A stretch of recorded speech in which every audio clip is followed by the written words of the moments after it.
misconceptions. Some people aren't sure how to go about it. And in fact, this is very much a niche taste. When you go into Dungeons and Dragons, you are coming in with the idea of being an epic hero, grabbing hold of your sword and slaying the dragon that terrorizes the land, becoming folklore, heroes of legend. But not this time. No. Here, it's quite the opposite. What this is that point that ends up reaching through your own ribcage and squeezes your heart a bit, just to end up making you go, maybe for this moment it's not a good idea to breathe. Maybe I should just rethink this. That hesitation as you end up reaching to whatever it is that's swimming in the water, because the key for your escape is there, but what's in the water you just don't know. You'd maybe not want to know. What he said. That's excellent. Yes, Dark Wolf, it seems to be a bit of a ghost hat tonight. I guess you can see what's on my mind. So while you're giving that intro, you can probably see, I mean, you're seeing on a 10-second delay, Derek, despite us speaking live through Discord.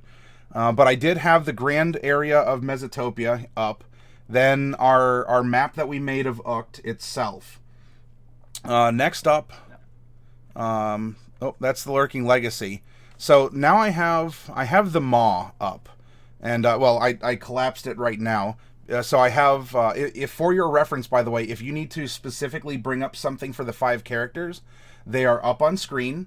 If you need to reference the Curse of Strahd, Monster Manual, Dungeon Master's Guide, or Page B, I also have those up.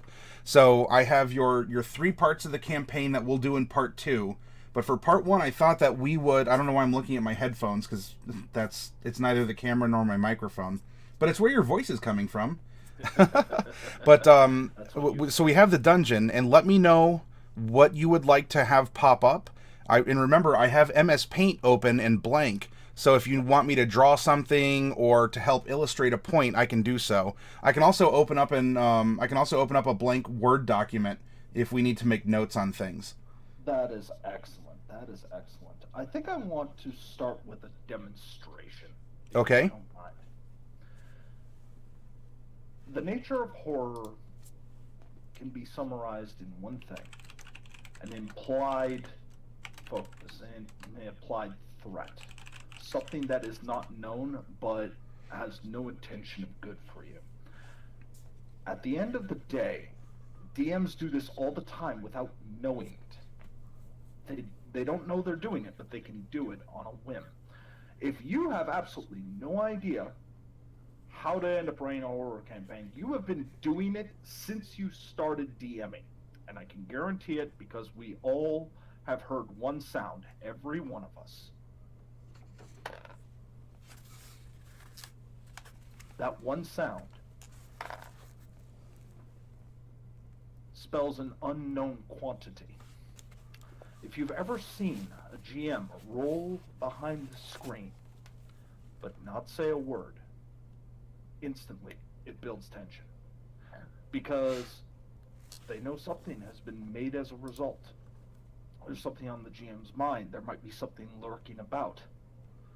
The GM might be screwing with them. The fact that they don't know is something you can end up building upon. The unknown factor, you know something's wrong or you know something's up, but you're not sure what, you're not sure where. You're not sure how this is going to affect you or the party. It means you have built an element of tension, because we end up taking a look at one of the greats, okay, Alfred Hitchcock, who ended up defining that there are 2 types of scenes. The first is surprise. This is 2 people talking at a table, and suddenly the table explodes, taking out everybody in the restaurant. That's a surprise. We did not know the bomb was underneath. The second one, this is the one that's more important for this particular campaign, is suspense. It's the camera starts to focus on the 2 at the table, and as they're having a conversation, it goes down. They are completely unaware as the camera focuses under the table to reveal the bomb that has 10 seconds left. And as it hits to the last second, it fades to black. You don't know what happened. You're not sure what's going to happen. You know what's going to happen or what should. And those are the themes we're going to be playing around with tonight.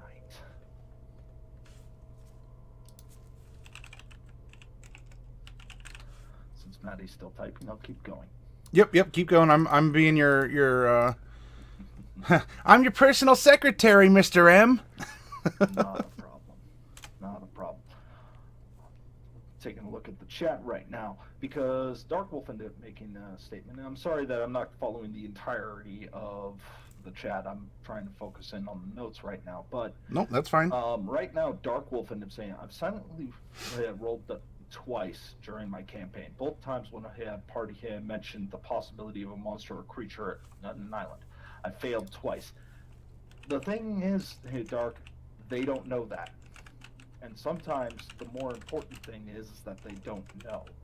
It's the thing that they perceive, because in a player's mentality, two things will always happen.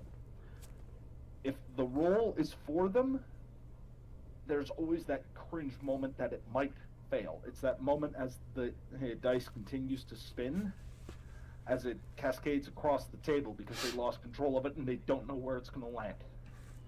The second is, if it rolls behind the screen, it's something they're not aware of, but they know it's happened. That means that they assumed it succeeded, and you can play on that expectation. The first thing I would end up saying, Maddie, are you familiar with the term anchoring? Anchoring. Well, I'm familiar with it definitely in the Mage the Awakening as a vocabulary term, because that's a place that ghosts attach themselves to. Okay. In that sense. Otherwise, if we're talking about, it's sort of like a home base concept. It's maybe a place where you feel safe or welcome, and you can drift around it, but you're always attached to it. It's something like that. What this is emotional context. What you are going to be building on is a consistent. There was an experiment done, I think in the 40s, where a child was given a little bit of playtime and would be given a fluffy bunny. This sounds adorable. Except every time, well, not every time, but on occasion, when he would end up going to pick up the rabbit, they would drop a whole bunch of just pots and pans. A sudden loud crash startling him. And they would do this for almost a straight month. And what they found is eventually the kid stopped playing with the rabbit, and in fact started to become anxious whenever he went around a white rabbit. I see. Now, unfortunately, after the mother found out what they were actually doing to her kid, they had to put the kibosh on it before they could undo it. Yeah, there were certain psychological practices and norms and tests and methods that were all the scientists kind of got together and said, yeah, that's probably not moral. But you can use that effect. Now I'm going to start playing around with that. So, the first thing, I have a character sheet open in front of me. Gerwitter. Okay, a warlock, Feyblade. The blue dragonborn. A knight, in fact. Now, if we end up considering this, right, we've talked a bit.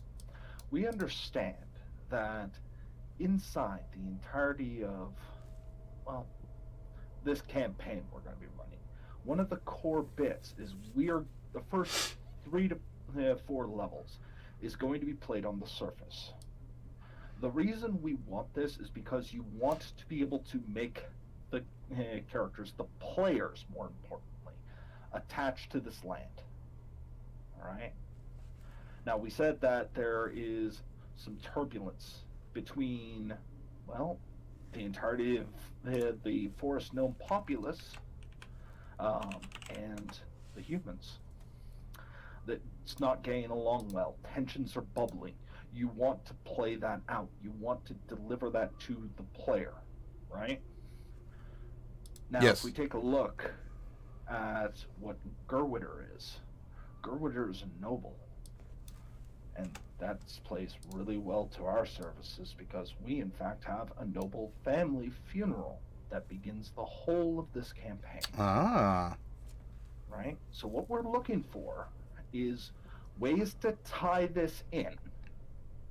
So if somebody were to give me Gerwitter as a character sheet, I would ask about his family and his ties to this family. In Ucht, we got the Ekta family, a human family, one of the few good ones as far as the forest gnomes are concerned. Because everybody does want for peace, but this is one of the few humans that they've actually managed to see somewhat eye to eye with. Not always, but enough that they have an estate amongst the forest. We got some intrigue happening. We got something to build. And if we take a look at Gerwitter, Blue Dragonborn, you can play on that legacy, right? You can play on the idea that he is a knight of a great family. Perhaps an extension, if I were to ask this great family, would the reason you're coming back here is because the family that you're a part of, that you've received your knighthood from, is in fact the Ekta estate itself, maybe a cousin or a distant relative, and you were coming to pay your lord's respects since they cannot be there and you're doing this on their behalf? The reason we do this is now we have a way to end up tying it in. We have a way to end up playing on it. And if that's the case, perhaps he's been here before. So now, if for a second, we flip to the first page of the Lurking Legacy, the House of Secrets campaign. There is an NPC, Jacob Ekta, who is the son of Lord Kur Ekta. He might end up looking at this Blue Dragonborn as an uncle. I haven't seen you in years. Have him with the exuberance of a child wanting to hang on to this individual. Oh my God, someone I know, someone who represents my family is here at my moment of grief. And we can use that to make a very, very personal attachment to what's about to happen. Now, if I may ask, then the intention here is we're going to be drawing. Are you setting the stage just for Sapset Met, or are we going to bring all of the party in on this funeral? We're going to bring everybody in, but this gives the ties. This is what we're looking for. We're looking for anything that could tie them in. Why are they here? Okay. And this gives the relations we can have. And in order for horror to happen, you have to care. Anybody can make a scary monster. Very few people can make the one you're scared of because of what they might do. Not an adventurer cares not of themselves. They want to live, but if they really were like, oh my God, my life is my everything, they wouldn't be an adventurer. Yeah. One of the most dangerous professions going. So you need to make them care about something else. Do you dangle the thing they care about as a carrot in front of them, or is that how are you treating this core, or is the thing they care about? You talked about anchoring. I'm kind of interviewing here, I guess. You talked about anchoring. Is that the anchor, or is that something you dangle out in front of them? Yes. Oh, to both. Here's the thing. Imagine, right? Just imagine, hey, you're Set Spinmet, and this young child, this, in your eyes, hatchling, ends up deciding to end up coming to you. And if your roleplay skills are up to snuff, you can make almost everybody believe in this character, right? Yes. And Jacob is surrounded by servants, but he doesn't know the first thing about being the lord of the estate. He needs a guide. He needs a mentor.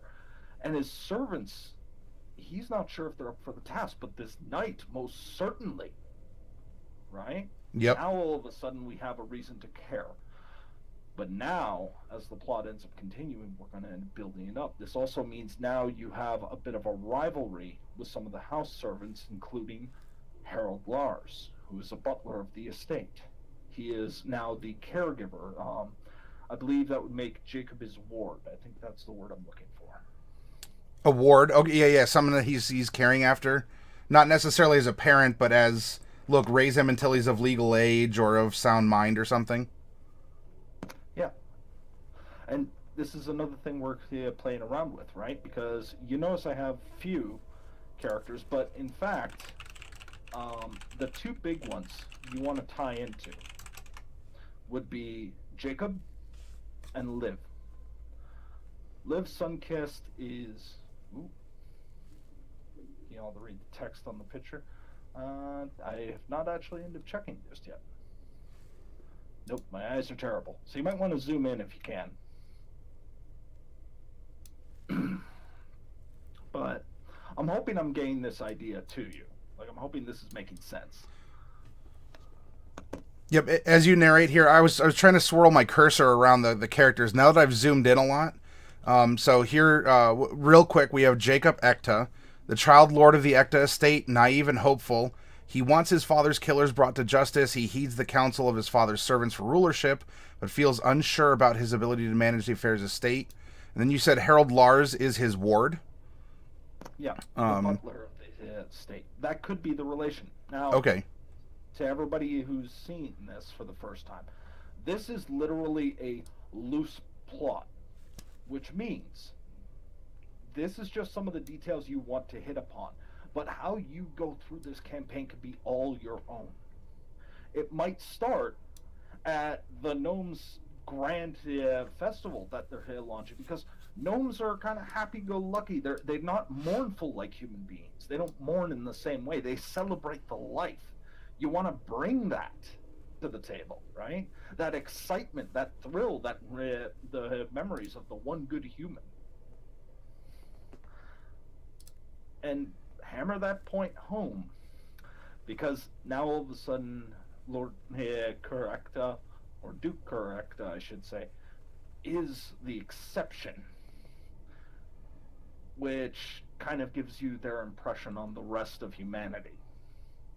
So you can play on those tensions. You can maybe make a case of, like, some protesters have gotten out of hand.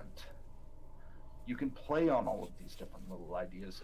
This is your playground. This is just loose script to work with. Okay. And hey, I know I can certainly dig that, because that is a lot of my play style. You know, I like looking at an outline, a skeleton of things. What's the next thing that we have to reach, and then how do we get there? It's as I kind of put it, it's all roads lead to Rome, right? We're gonna get to Rome. I don't care which roads you take, because you're gonna get there anyway. So have some fun. You know, stop and smell the roses, or get waylaid by highway bandits. So I did that as Sepspin at the first, or sorry, Sat Submet. Yes. As a illustration, but we can do that with any character. If you want to go over them, we can. If there's another thing you want to jump on right away, please tell me. This is yours to direct. I'm simply a part to play. Well, so if we're going to go into the concept of building the party, I think, well, I know for sure myself, and by the way, yeah, I turned off my face cam so you all can read what's on the screen a little bit better. I'll pop back on. I wanted to make sure, though, as you were speaking, because I have my big old pith helmet head on, I was blocking the this level 1, guide, this milestone. As you would, let's say, well, this is your show as a co-DM. How are you going to bring the party together? Set the scene for us. Let us, in our own mind's eye theater, if you will, paint the picture for us as our campaign opens, right? Throughout the course of the week, we got to know the basics, some of the background between Sapsetmet or Clarity or Haska, Ixaprig, Bortharian Orebreaker, and Elenia Twostone. So we know them as individuals. And we do have the blessing of you as the manufacturer of this thought and this content to bring them together in a way that another DM might feel more comfortable. Though, take us on a ride. Are we opening in our mind's eye theater when the curtains part, and here we see Sapsetmet Gearwitter, He's rubbing elbows at a noble party, right? That's what he does, despite him being a knight, because he's kind of like a rebellious middle child. Take us on this journey, and if you wish, then to delve into what is the level 1 milestone. How would you introduce the NPCs, or how would you go about initiating this level 1 adventure to hit the milestone? First thing we need to end up looking over is the character sheets and look for that one thing that ties. Now, I absolutely love one background. There's one background that automatically gives you an excuse to assemble the party, and that's the Hermit. Aha. All right, let's go over to her. Now, if we take a look at Clara, she is the perfect catalyst to bring the party together. Is that because of her discovery background that specifically prompts the PC to talk to the DM? Exactly. Right? We're using mechanics to back up story. Story is coming first. You and me are of the same mindset in that regard. So what we're going to use is the fact she's of divination. She's practiced divination. And in that divination, we have found a grand secret. A house of poison upon an old hill that seeps into the roots. In those roots are screaming faces, and each one burned to memory. In fact, there are 5. Now, at the party, could be the funeral, could be the party, 2 different events. One is private amongst the group, so we might end up having Gerwitter be there at Jacob's side, right? He now speaks for the Lord. He is the representation of House Ekta. He is the one who cares, right? If we end up taking a look, though, Clara would know his face, know that this person is important somehow. He is in the roots of this, tangled up. They might end up going to the house because they have heard of a noble's death, but it's not until the party has gathered, and each one's there for a different reason, right? If we end up taking a look, right, we can end up going through the haunted one. Elena is a perfect example. The haunted one, we can end up taking a look at the idea of maddening visions. Because one of the plot hooks we have here is the idea that some of these individuals have been gaining visions forcefully. They don't know it yet, but that's because the spirit inside the tree. It houses an old angel who fell from heaven, and upon their landing, which, if you recall, we ended up having this fairly large crater that was earlier discussed, right? That ends up being the slain. Part of that, the spirit, has been now trapped and is now become one with the tree, this ancient tree that we were talking about, which will come up later. You end up having the party assemble. We end up having Haska, who is a folk hero, who is a druid, who knows something's not right with the land, for the harvest that has been a miracle harvest every year has now borne rotten fruit. Now, the blessed land, because of the roots of the trees, has made it an amazing farmland. One of the things that has been a point of contention between the humans and the gnomes. The gnomes, forest gnomes, are very much about the land as it is. Humans want to end up using it for farm because why not? You can yield a crop size that is able to feed far more than 10 times the amount of land. Now all of a sudden it's yielding no crops. Of course a druid would want to be in on that. Yeah. Well, and even beyond just the druid too, that's food, shelter, water, these are very primordial things that are the foundation of our security and allow us to pursue other things.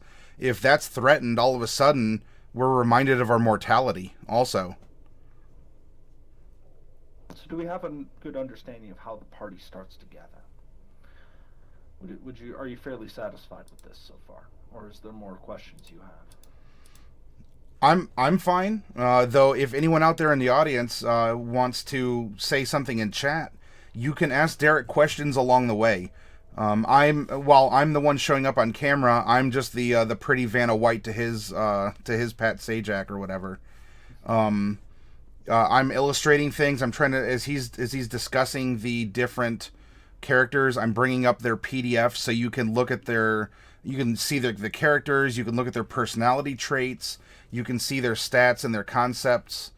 In fact, as you were talking about the haunted one, I brought that up in the Curse of Strahd mod over on the right-hand side, or I'm sorry, left-hand side. So I'm good right now, and I'll definitely, if I have a question, or if I want to make sure that we're bringing clarity to something, I'll definitely ask. Though for all of you out there watching in the chat room, if you have questions along the way of who's this, or, okay, wait, so you're talking about the concept of an anchor, what is the anchor for this character, or something along those lines, please say it, because it's not just me. You know, Derek is in chat, Derek is watching chat as well, and can react, well, live in chat, or take that as a prompt, and you'll hear his words come out about 10 seconds later. So feel free to end up bringing out those questions. But the party is assembled. And the party is assembled in different respects. The first mission that you're going to end up going through is going to probably be a small introduction, right? This is trying to get to Jacob Ekta. The reason that they want to is because of the vision that we end up really having. Remember, a house whose roots are rancid and poison. So we end up having that vision. And when they eventually come across the manor, almost like a flash, this is the house I've seen. I know it. I know this is the place. I know something is wrong.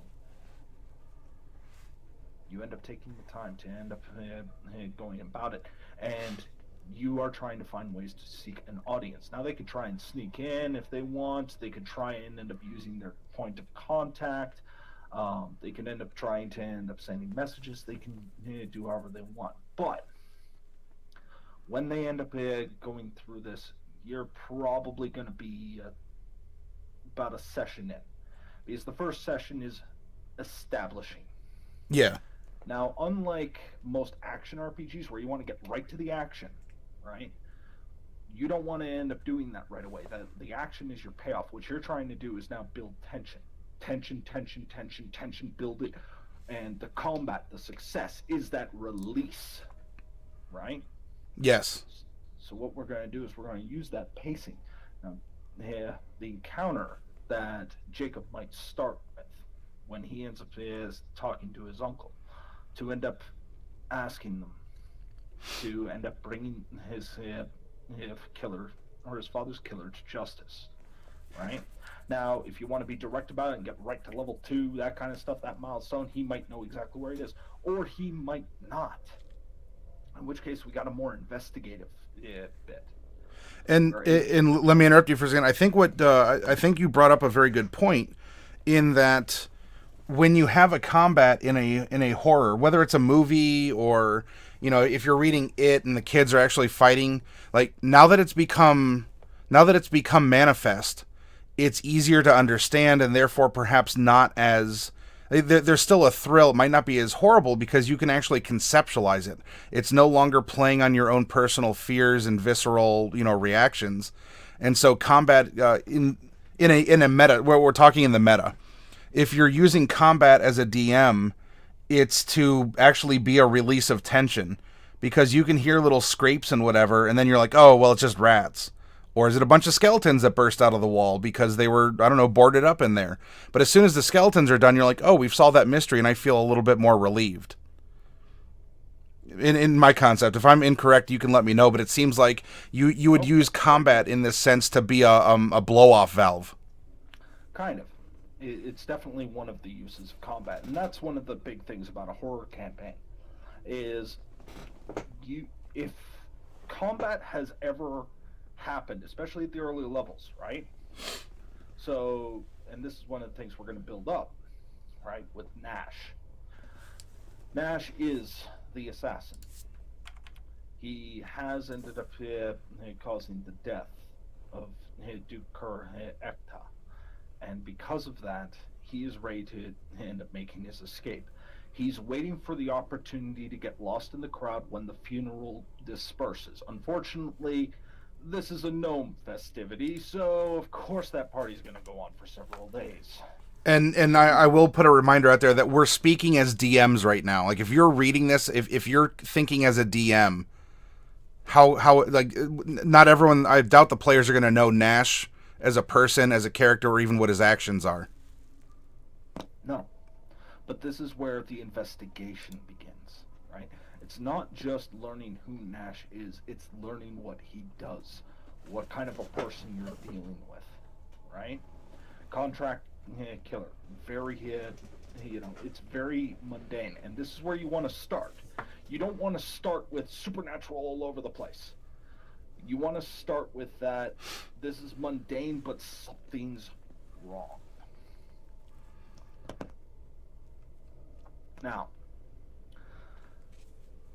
when they end up finding Nash, this is where you start your first dungeon crawl.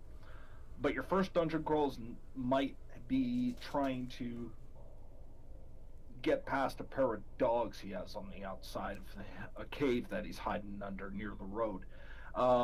It might be traps, because he is an assassin, he's a one-man operation, so he's not reliant on other human beings. He's reliant on himself. So you want to design the dungeon in a way that, if I'm Nash, how do I give myself early warning signs? How do I take advantage of it? How do I know the terrain better? How do I end up building it up? So the reality is it's almost like a subterranean fun house.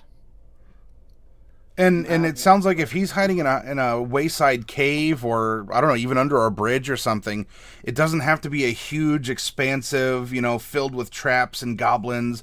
It could just be, I don't know, a 3-room abandoned shack out on the side of the road, and that's a dungeon because it's a contained environment. Am I correct? And you're getting progressive realization. Yeah. Okay. But the big thing is with Nash, right? He has his money, all right? He's been paid. So what this is Nash to end up going out. Now, remember how a lot of people sometimes don't like the whole idea of, okay, we're going out to buy with merchants and all this kind of stuff. Well, in fact, we're going to use that. Okay. Right? Because if you're here, particular merchants, such as yourself, are somewhat chatty. They enjoy banter. They want to get to know their customers. They want to end up having that feeling of relaxed relations. And because of that, we can end up having these moments where they're identifying with the people. Right? Okay. You want them to be attached to those people who are in this location, in this zone. However, upon killing Nash or interrogating him, or maybe just letting him go, at some point they're going to tie this back that Nash was hired, which means there's somebody had to have hired him. This realization, if brought back Jacob or on their own volition, can end up starting the next point. That's the first level gained. Right? So if I scroll up, that's a party, a funeral, and a murder? That's a party, a funeral, and a murder. Okay. Now, we got a little bit of attachment going on here, right? We've had the funeral. You might have even met Liv Sunkissed at this point. Liv Sunkissed, I'm just going to make a point here, huge asterisk. She is not written into the plot until the end. She is, however, one of those NPCs that doesn't seem to be involved, but starts getting herself involved. So you can overlook her, and maybe later in the campaign she shows up again, and you're like, as a player, you go, "Oh, we've seen her before. Where was she? Oh yeah," like that. Yeah. Now, Liv is very much a stereotype, but I love stereotypes because they're shorthands to understanding concepts. All right? In this case, we got your stereotypical happy-go-lucky gnome lawful good paladin. She's here because this is part of her duty. It's coming over to end up seeing, okay, what's wrong here? Tensions are raising, and she's trying to alleviate them. Okay, so what the people viewed Cur Ekta as is what she's trying to be on the gnome side. So she can quickly become an ally of the party. She's powerful. That needs to be made present. But she's not thuggish with it. She finds most mundane dangers, like somebody in a bar fight coming at her with a knife, as laughable good times. Because this is somebody who doesn't understand the danger she has faced and has managed to get through. We're not making her that mournful adventurer. We're making her that beacon of light in an otherwise very, very dark and secretive environment. In this case, then, to interrupt you for a moment, well, we'll have the PC. We should expect that at least the PC of Sapset Med Gerwitter would be very outgoing at the party because he wants to rub shoulders or elbows with other nobles and important people. Can we convey Liv's strength if we are running her as DMs? If we're running her as she's not afraid to talk to people, if she goes up and she's seen very, she strolls with confidence, not with a haughty swagger, or she's not threatening to beat people's knees in. But I think we can allude to that strength through her behavior, correct? Very much so. That is key. And I like that because that leads to some of the parts that we're going to end up touching upon when we end up going to dungeon creations and all this kind of stuff. It's indirect storytelling. It's not what's said, it's what's implied. Okay, very good. Right? So, we end up having Liv perhaps encountered once, maybe twice. All right? She's going to be this proactive bit. Now, she's here for a secondary reason, and that secondary reason is because she has a friend in this village who she hasn't been able to get in contact with. This is actually a bit of foreshadowing for what will come later. Now, in the responsibility of youth, level 2, we end up having the Jacob Kur, and he learns of his father's killer. This is the whole going on. We have now ended up transitioning. So this, like I said, this can end up landing level 1, level 2. But when this has happened, we're going to end up going in through this whole discovery bit. Now, this could be done with multiple different ways. You can end up having them doing some favors for Jans Goodmorrow, who is the librarian and historian, but also the person who has commissioned the crime. This could be just interacting, the blacksmith needs whatever. It's your standard rat catcher affair. But now, if you actually end up going out, you can start to imply some of the stuff that will be happening further. A good example: people seem to be getting sick or absent-minded. Some people who are usually outgoing are now hiding away in their homes. There's some point where people start talking about, oh, it was a shame that the orphanage burned down, so many months ago. Because, what are we going to do? I knew that Correcto was going to end up spending money to get it rebuilt, the good man that he is. But all of this is to help imply something that might be coming down the road. When the party eventually, either through what they've done with Nash or through investigations of their own,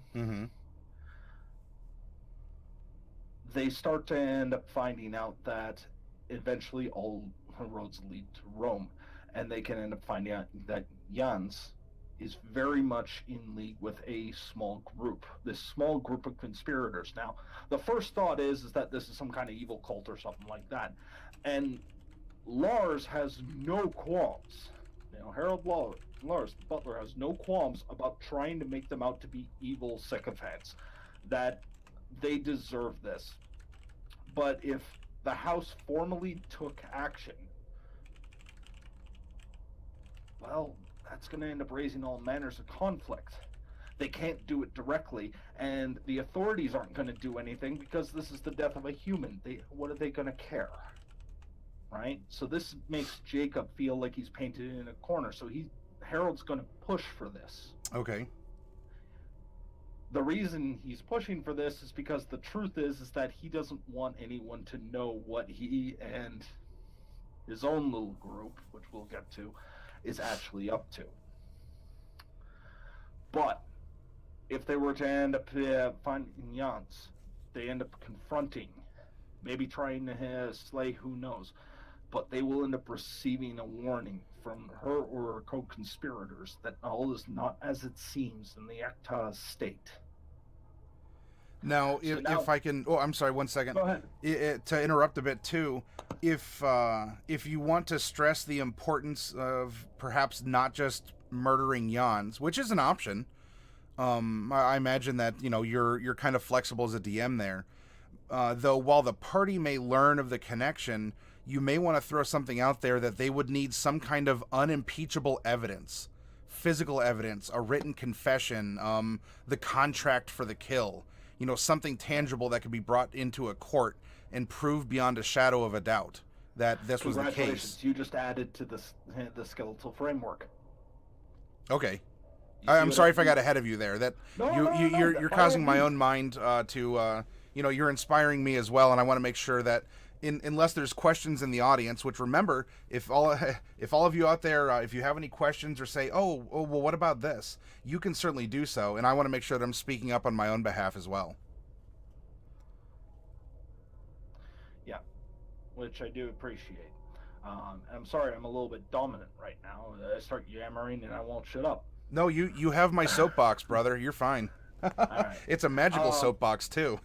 It is. It is absolutely magical. But you would need to end up remembering that at this point, what we're trying to end up doing is we're just building up this plot.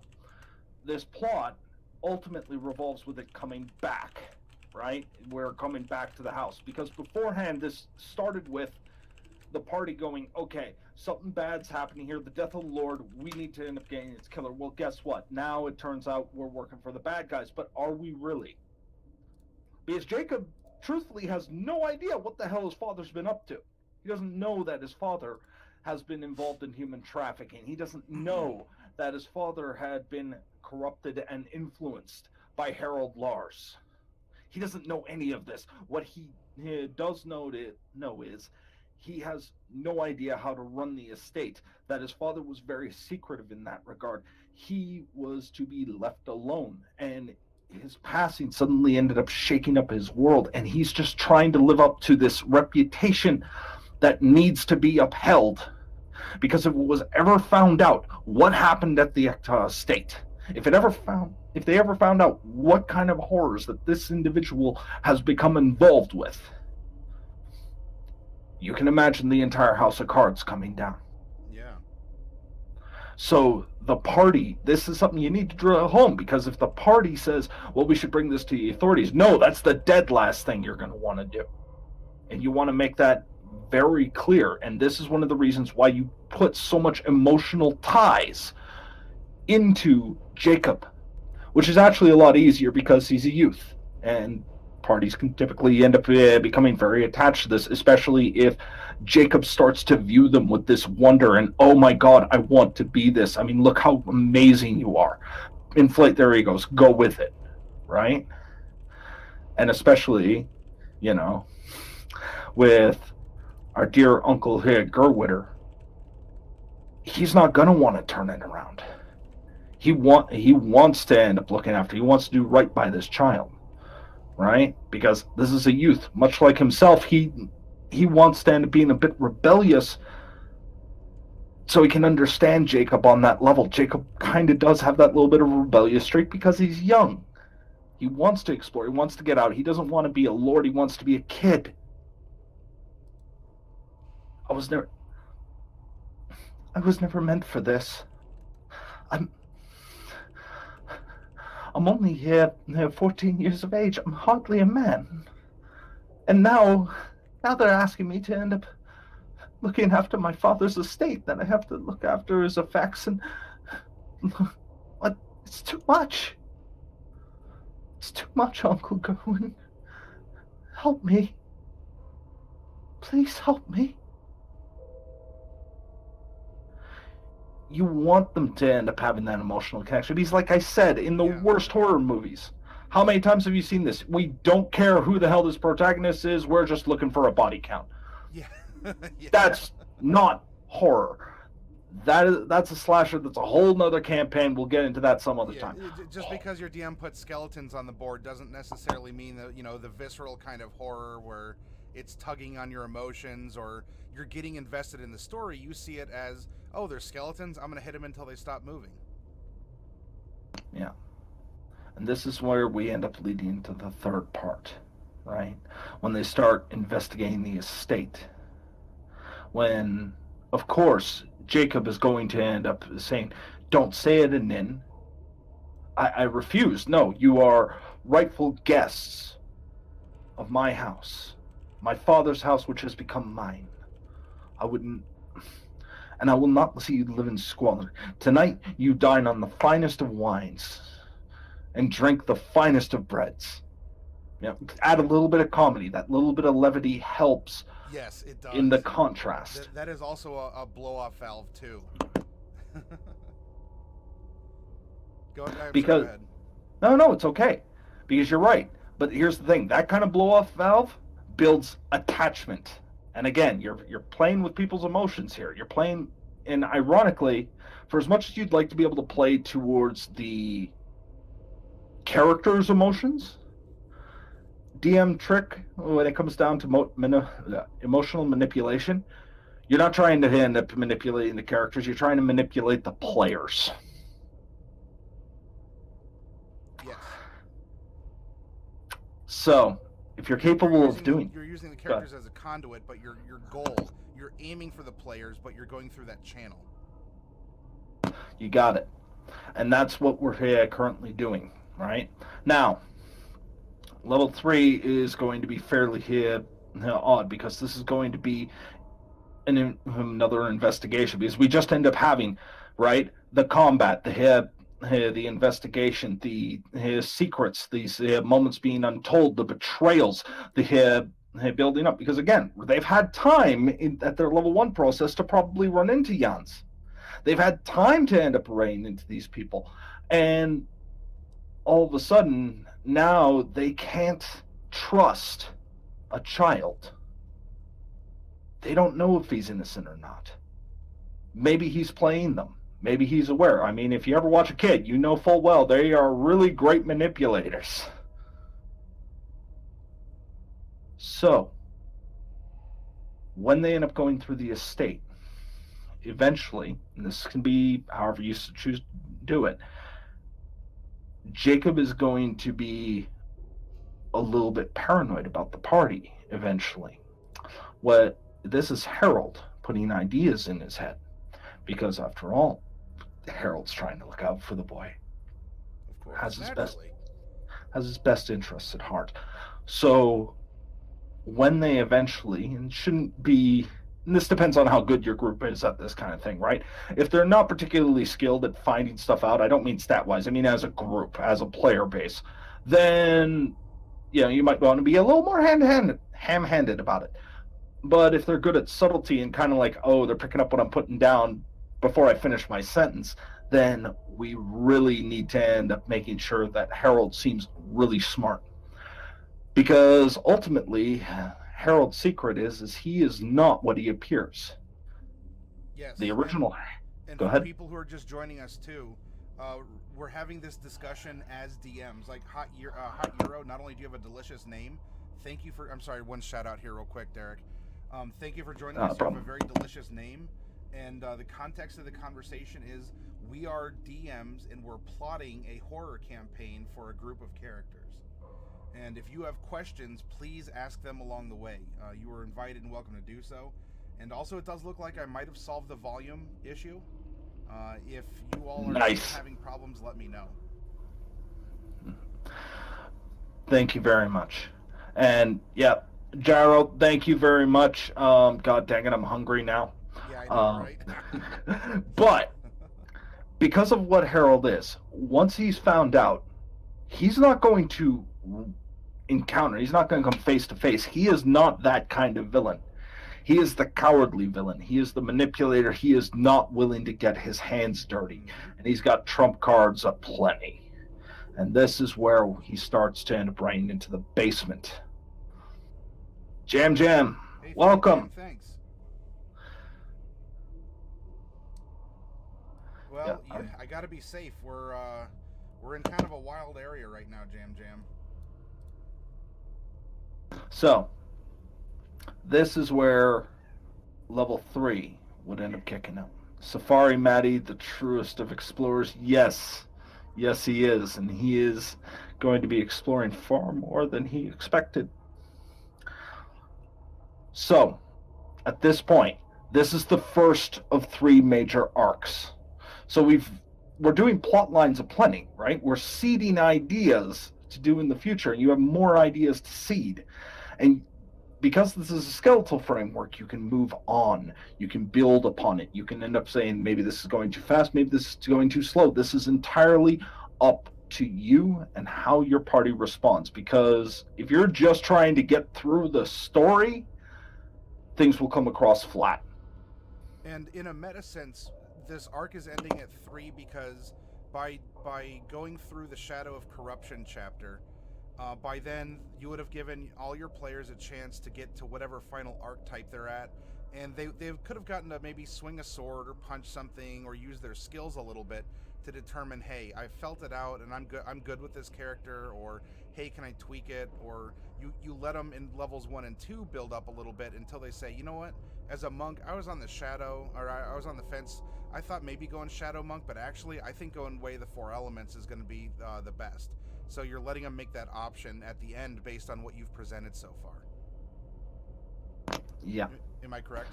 That's actually a very good observation, right? And one of the big things you're going to end up finding is that we are talking about secrets. We're developing this. Now, the reason that we want to end up using Yans more than anything, this is a little bit of a seeding thing you can do if I were to end up taking on this campaign in full, is one thing that might be investigated is that particular books are not to be found in the library, right? A lot of if you end up taking a look, right, they find messages inside dealing with occult leanings.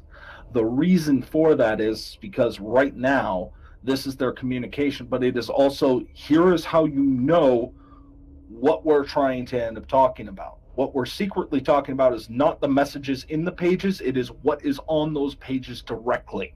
Yes. But it's not explicitly told, right? So, are you observant? Like, what kind of book is it? Why? Why this book? Why a book about plagues? Why a book about old sorceries? Why a book about Riley? Yeah, right. We can end up doing that. So that's the first arc. You want to move on to the second, or is there anything you wanted to discuss? Well, I'll throw it back out there. For others, Venom. I know Venom, last night you were in chat and you were saying, boy, I really wish I could get into an in-depth game, one that makes me as a player feel emotionally involved and invested. Are you getting that kind of... I know you've only been here for a little bit, probably since we were talking about things at level 2, the level 2 milestone. Are you getting that kind of feel of investment, what to look for? And, Jam just got here too. Are you all satisfied with the direction that this is taking so far? I know Plunder's eating this up, but he lives and breathes this. Yeah, I imagine so. Oh, okay, Venom said, yep. Okay, cool. Yeah. Venom, what are your thoughts on this? I would love to end up hearing your opinion on and what we're getting across. Is there particular things that are coming to mind? Like, are there particular questions? Or if you were to run something akin to this, is there something that you think you would struggle with that you'd like to bring up? keep in mind, this is just for, well, this is primarily for all your benefits, right? This is my expertise personally. This is what I live and breathe. Mm-hmm. And Maddie is very much, I would say, low mid fantasy. Would that be fairly accurate? Yeah. Right. So we have two DMs here who are on completely different pages, but we're kind of crossing notes here and kind of giving some details back and forth. Yep, I'm learning as I go along too. Like, you know what? You all are in a channel that is, you know, my channel. But look, this is an open forum, and Derek is our guest DM. I'm learning, and effectively, I might as well be in chat with you all. You know, it's just that you get to see my, you know, Matt reacts, you know, to what's happening here, and so in this case, I'm in the audience, and this is MacabreDerek, giving us a good lesson, and you're giving me things to think about too, brother. I really appreciate it. Well, what's coming to mind on your end? Like, how are you reacting to this, if you don't mind? Well, I don't tend to run the tight-knit conspiracies. I certainly do conspiracy, but it's a little bit broader. Or what I do is I play the really long game, where I will plant seeds along the way at levels, you know, 1, 2, 3, about a couple major issues, and then they'll pass by the tree on the next time, like, oh, that wasn't there, but hey, that's a cool looking tree. And then at the end, you know, all is revealed, and you're like, whoa, this whole time. So I go for more of, you can see it, but it won't jump out at you, or the bombshell won't explode until later. So I simmer and simmer and simmer, and you know, it's a slightly different take here, but your methodology is, and your approach is different than mine. And I appreciate it, you know, by having these background characters interact as they do.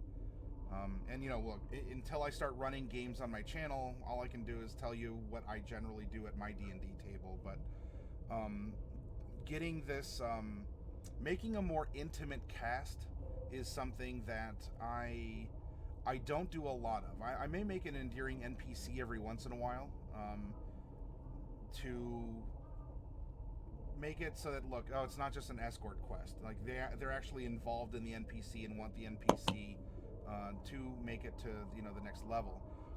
But when we're talking about a more investment in the world, or in the particular cast of NPCs, as living and breathing characters as well, that I don't do that often in my own personal D&D games. I tend to make it as personal as I can for my players, and make the world in which they are in very rich and broad. So it's a very colorful sandbox. You can make all kinds of, what are they, mandalas, you know, like the Buddhist mandalas, where they use the colored sand to make the pattern, and, you know, they put it in the tube, and they kind of like beat it with a stick, and like little grains will fall out at a time, and over a year they'll make a beautiful picture that they then destroy. Like, they sweep it clean when it's finished, to show that there's impermanence to the world. Even things you think are beautiful are wiped away, and it allows you to start fresh again.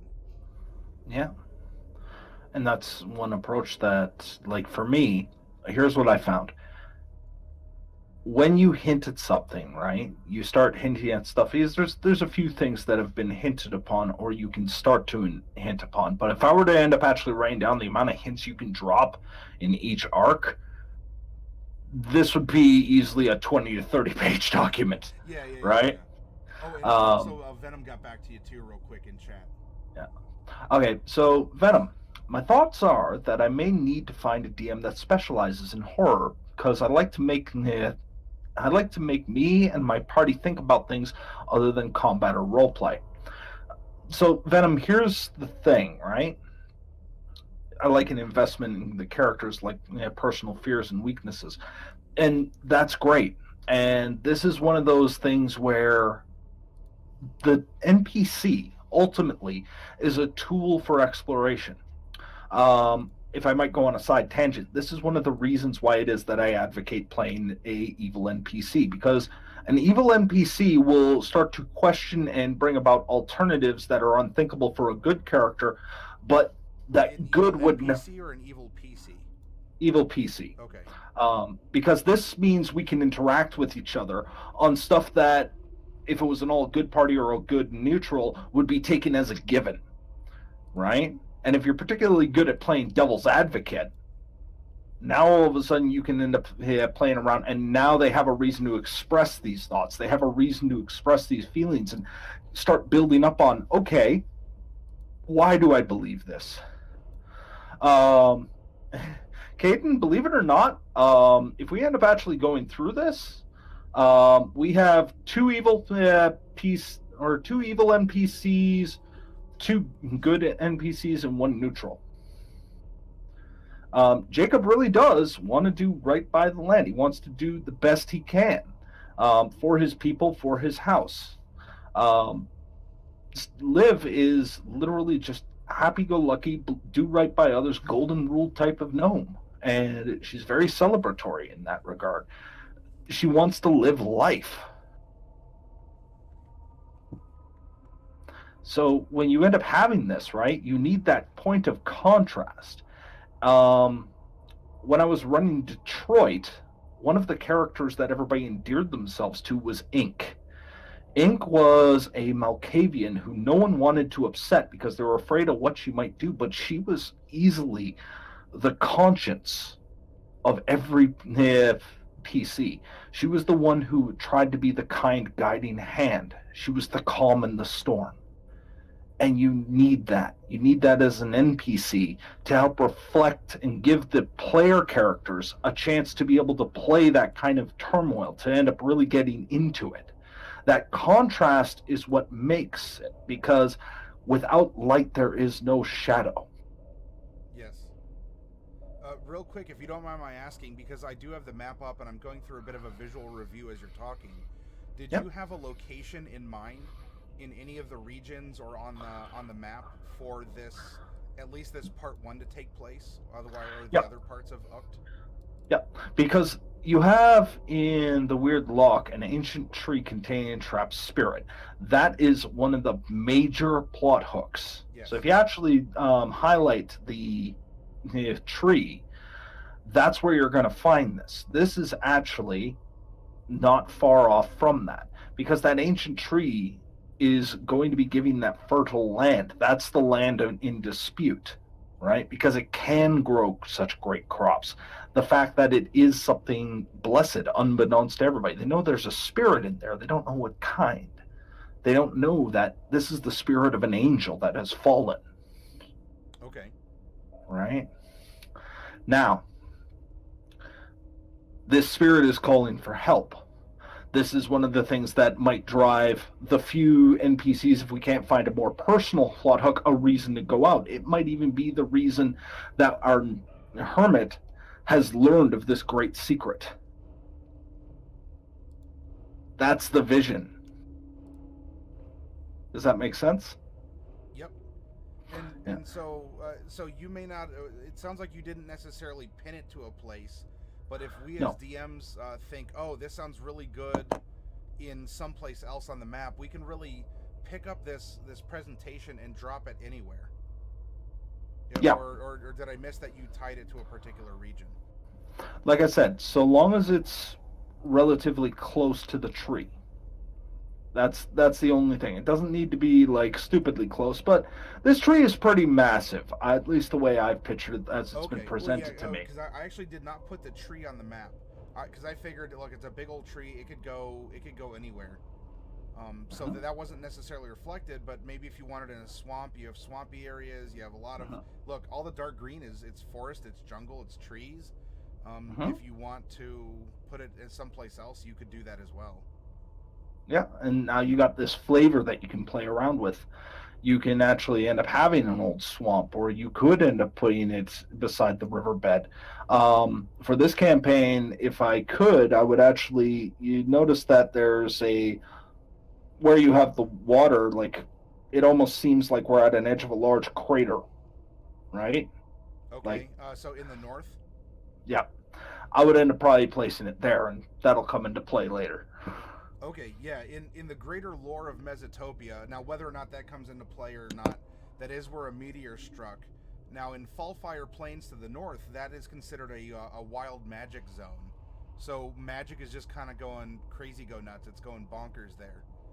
And as Yep. well for that location, there is that is the river and coast to the north. That should be the right one. No, not the. Oh yeah, that is the right one. There is a crystal cave that mystically answers questions, and so that's and that could be a plot right there, isn't There's it? also some grand temple located there. Yep. That can be an amazing plot arc, especially when you're dealing with conspiracy, isn't it? That's a huge benefit. And you might be able to end up, like a good example, you might have Liv drop that piece of information, or maybe Jacob has heard of it and is such a place and says, you have to go out there and get me the answers I'm seeking. Right? And this gives Harold time to start influencing Jacob. And right? If I can throw out one other piece of DM advice as well, depending on where you'd want to start it, their local calamity is that there's a flood going on right now.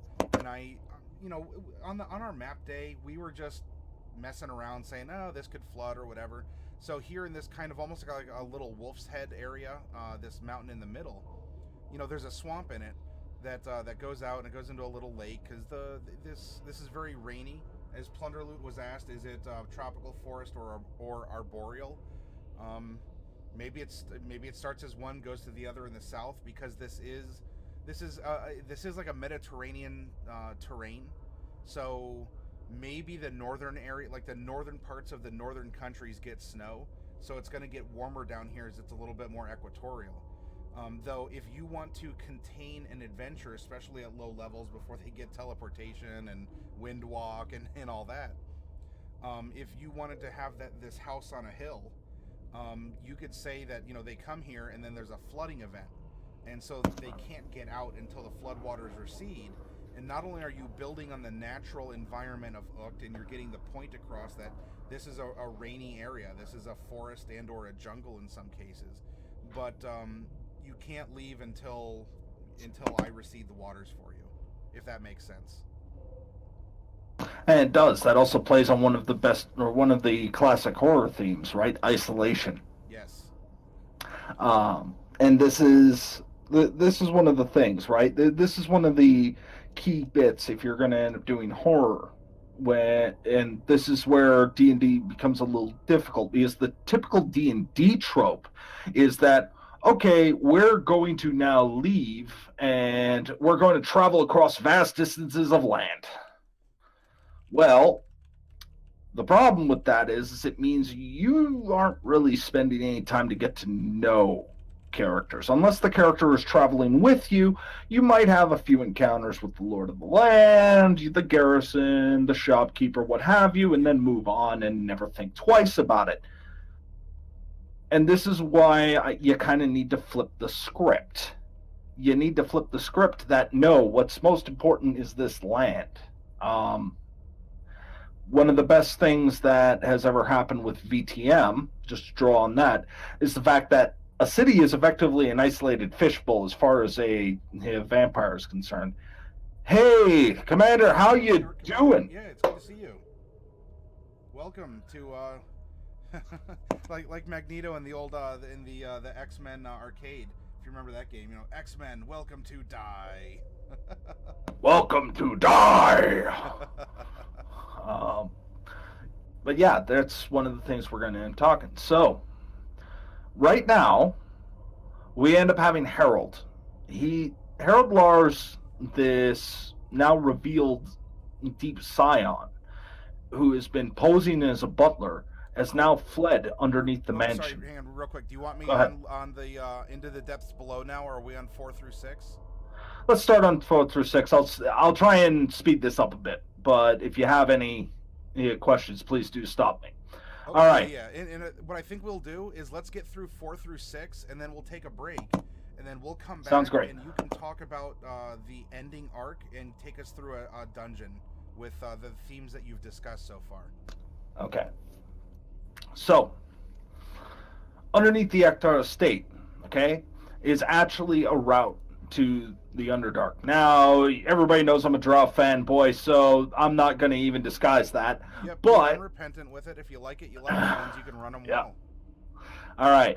But here's the thing.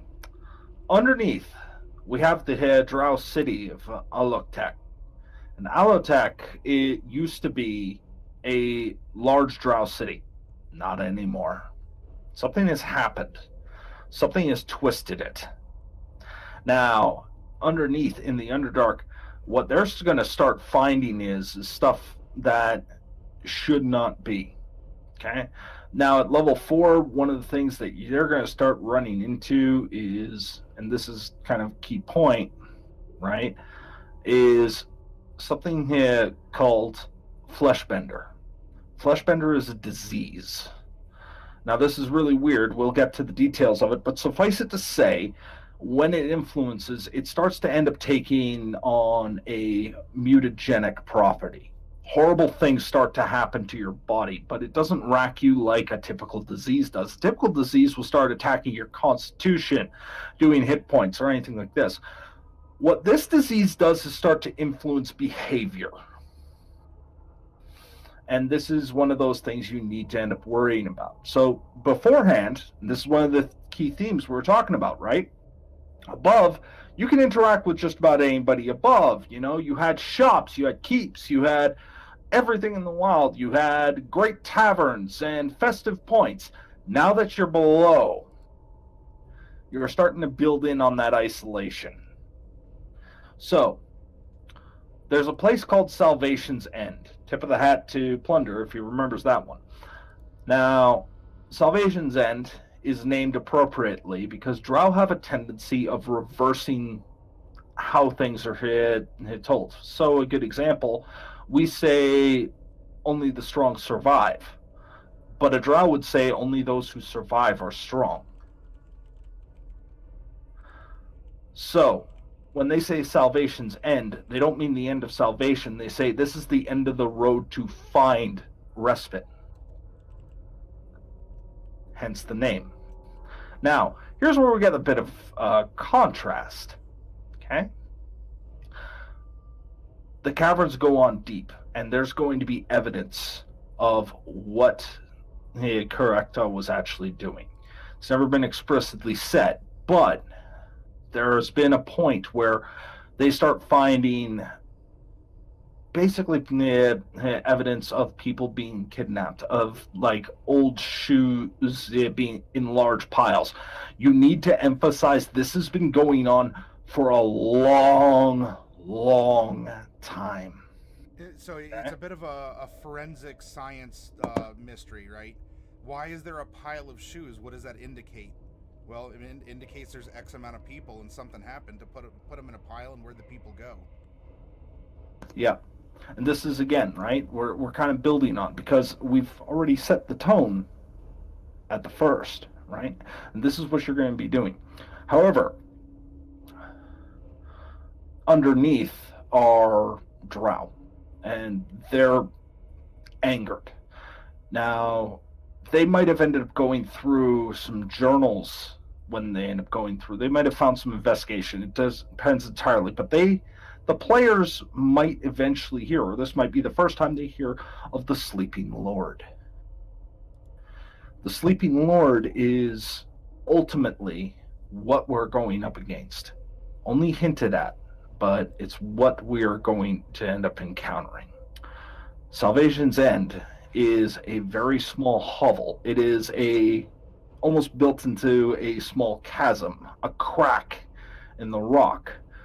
This is not the glorious Drow city of Aloktek. This is a pathetic small group who has survived a great calamity. And it is ruled over by Selkrus of House Shal. Again, here's the parallel. We have a group who will follow because she would be in line as a matriarch of her house. Unfortunately, she's very young.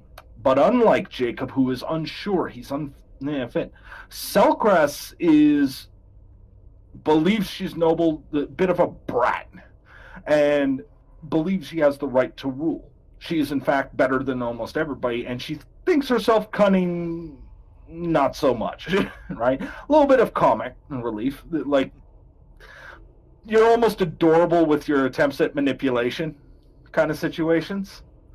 But she looks at the party if they end up encountering her, which they really should, because, drow are currently forced above the Underdark. Not up to the surface, but they're uncomfortably close.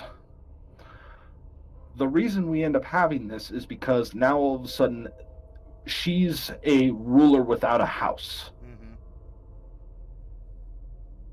And she has one thing on her mind, which every drow should be: very, very spiteful. Now, in Salvation's and they might end up finding some degree of rest, but what you're going to end up encountering is trying to end up finding ways to end up proving yourself to be worthy of the Drow's assistance. They're not the good guys. Do not get this confused. Yeah, I was just thinking this is a very interesting moral quandary, as whether or not the character. I mean, as players, I think we can presume that we're familiar that Drow are chronic villains, if by nature and or nurture, or by nature and then their nurture makes them extra villainous. And yet here the players are confronted with almost. I don't know if saying having to help them is the right word, but here you have the bad guys, and the bad guys are on the ropes, and they're almost wretched creatures themselves that you want to take pity on, even though you know in your heart of hearts that, are they really deserving of that pity? Yeah. And that's entirely up to the players. But Selcrest, well, very quick to temper, very much a brat, does end up having enough of a following to end up holding some degree of gates, so long as it's not a massive attack kind of situation. That threat always looms. But the players are disposable in her eyes. Yeah. So what's a few baubles? What's a few trinkets? Now, do you know the effects of drow weaponry in traditional D&D? Well, if anyone out there in Chatland wants to throw something out there, Plunder Loot might be familiar. So hang on, if you know Plunder Loot, or if you're a newer player and you want to take a stab at it, I guess that's an interesting way of putting it. If you want to take a stab at it, and you can throw it out there, I'll wait a couple seconds. We'll see if anyone can come up with that. What the extra special gift you get? Buy one stab and get something free. Well, they're not opposed to throwing you under the bus, but it does end up asking, is the enemy my enemy? Does anyone in Chatland know usually what an extra peril of the drow is if you get into combat with them? By the way, while they're thinking, Derek, one question that's coming to my mind as well. Shoot. Do you want to keep access back up to the surface and the estate as an option, or what? Or do we want to trap them as DMs in the caverns, or is it really? Are you leaving that open-ended, depending? And if so, how would you enforce some kind of a gate or gatekeeper? All right. So, I want them to have access to the surface, because that leads to a very important choice. All right.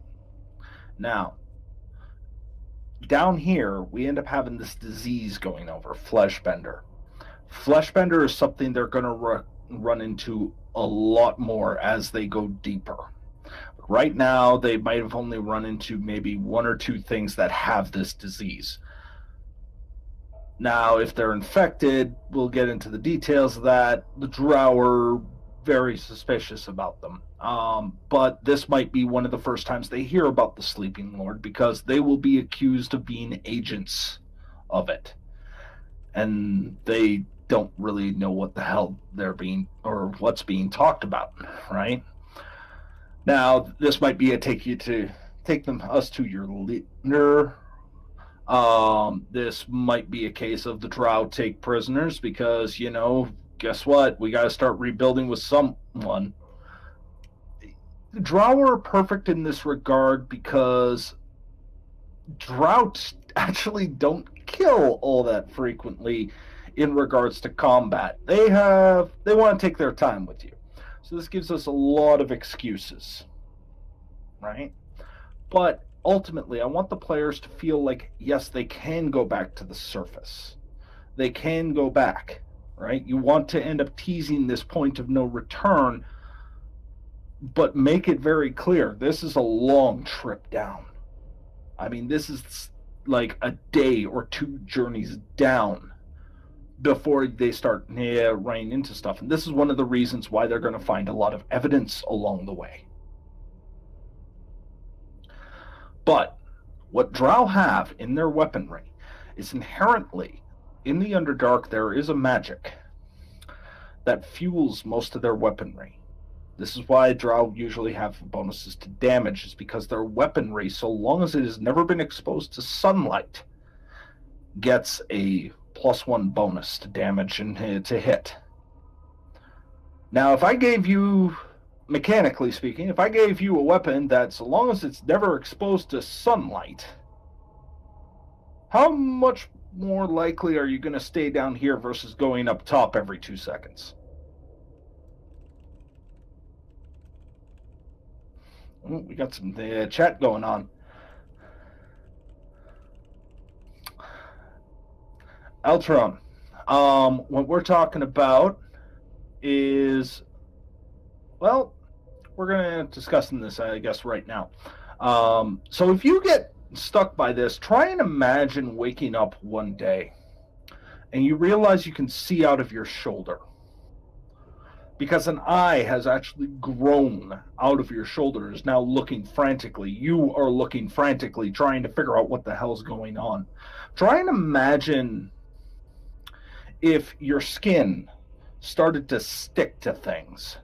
But more importantly, if you accidentally touch another person's skin, your skin melds with theirs. And you need to physically rip your own and their skin off to try and end up undoing this.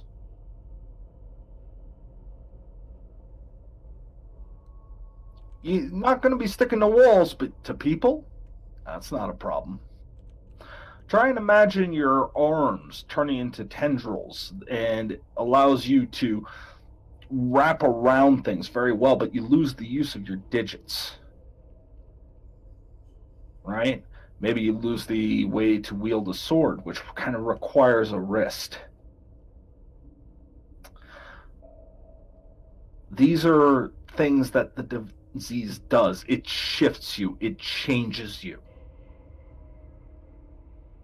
Are we, with this, by the way, are we, did you discuss level 4? Should I scroll down to level 5 or talk a little bit? Have we introduced Shurok or this other herald? No. Okay, so I've chosen to use a different image for Herald, as he has no reason to keep up the guise anymore. Right? Shurok is the protector, he is the bodyguard. He's very much the suspicious eye, right? What he also is a carrier. Potentially, he could be actually spreading this plague amongst the Drow, bringing it ever so closer to the surface unintentionally. He's trying to hide this, because one of the things, if I were to run this, is Selkress would introduce herself by having somebody burnt alive before they showed up. They literally show up as they watch, and she just ends up saying, almost with a child's whimsy, "Okay, light him." And suddenly screams start to erupt as you end up seeing this Drow man being burnt alive. He's engulfed in flames, a pillar of fire. He's a bonfire of which everybody else surrounds. You can hear him thrashing and screaming as he ends up curling up almost into a fetal position until the screams stop. Not because he's dead, but because he had to inhale, crisping his lungs. He twitches, and she just watches with a kind of amusement. If she's judged harshly, she can simply end up saying, all I'm doing is keeping my people safe.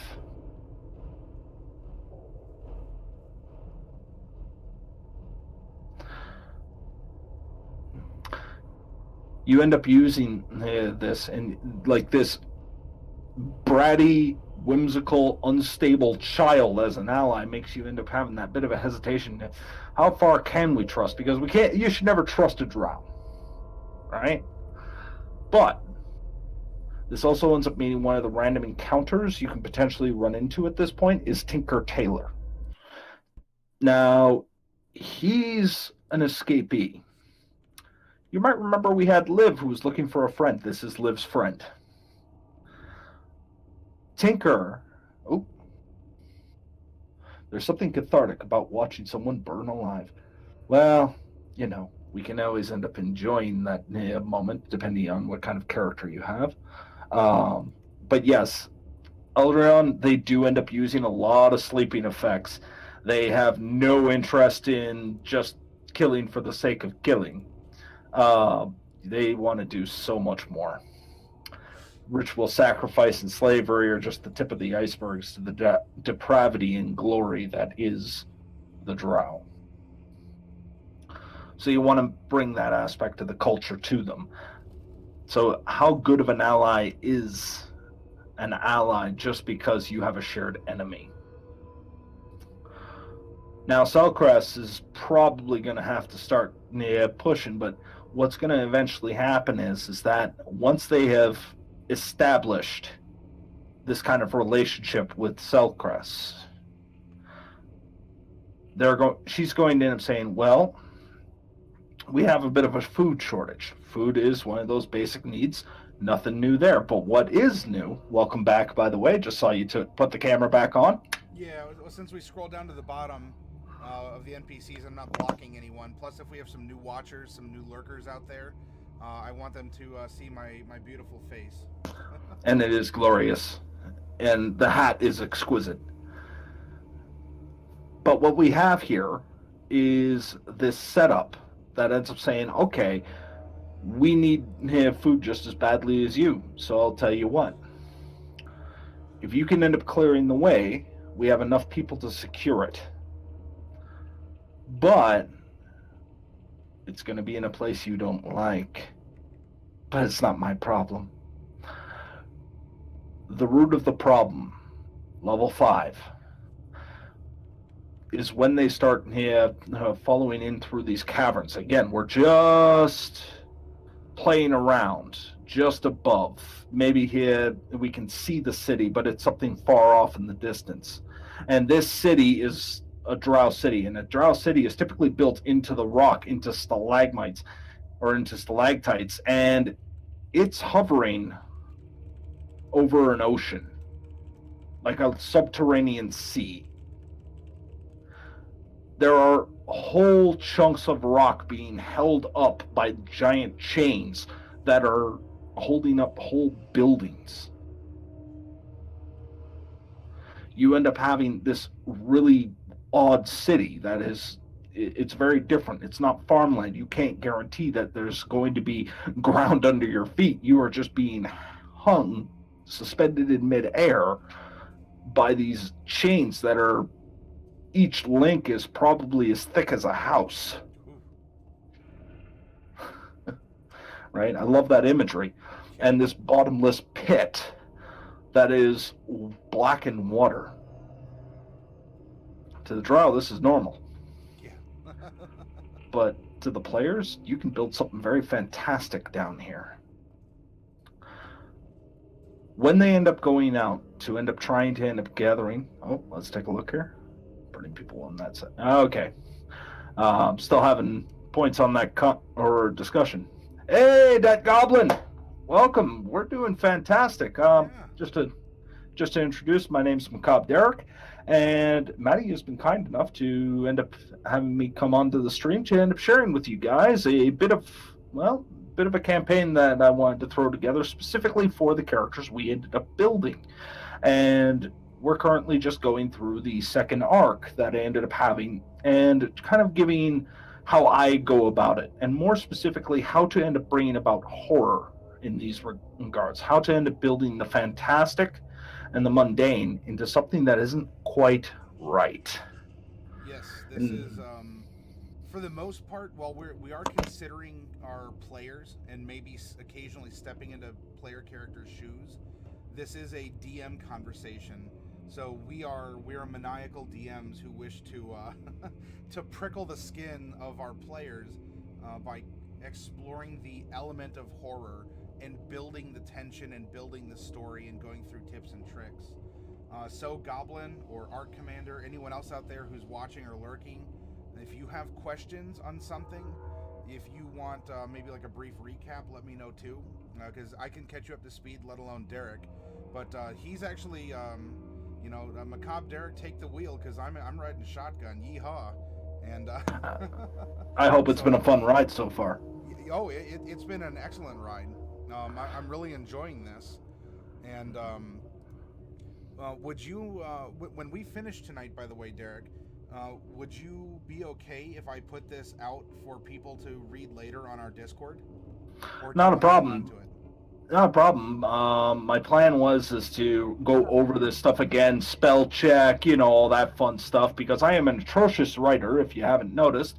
And I'm going to end up probably releasing this as kind of a skeleton if anybody wants to give it a shot. I'll just let you do it. It's no problem. So, hey, if you're here watching tonight live, you're getting the sneak preview of some really awesome ideas. And Barbarian Jim just joined us here too, so I'll raise a Phantom Cup to you. Actually, I'll raise an empty pitcher to you, Barbarian. Welcome, and buckle in, because we're on a haunted house ride that is continuing to escalate. And I don't even think, if this is a roller coaster, would you say that we're still on the hill going up to the top? We haven't even dropped yet. We're still going back up. Okay. We're just elevating. So here's the thing, the root of the problem, right? Food has become scarce. Yep. Food has become scarce because of the soil. We had this problem at the top, but now we're finding out why. Right? This is that mystery that we started way back at level 1 that's now coming to fruition at level 5. Right? Because as they end up going through, they're going to find that they're actually in the roots, among the roots of the ancient tree. And it's still going down. These roots stretch for miles down. And in here, vegetation would grow. But now, what they're finding is that these roots are starting to pulsate. They're starting to act as though they breathe.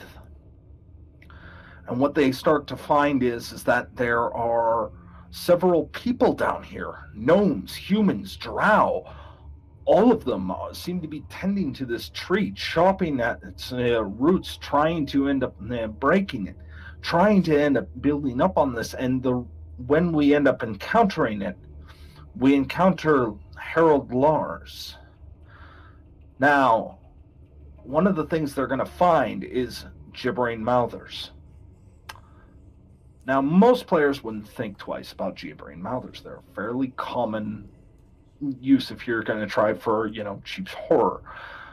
But we're going to get right to the root of it. You see, gibbering mouthers, in this case, are not just as are. They are actually significantly worse.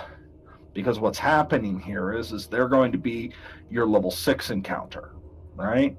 They're going to be significantly harder in this regard, because despite their challenge rating, we're not using the challenge rating for the focus. We're using something quite worse. The fact that they have Fleshbender. And anything with Fleshbender can spread Fleshbender. And that is what we're ultimately building up to. A gibbering mouther is a concoction of flesh, tendrils, eyes, and teeth.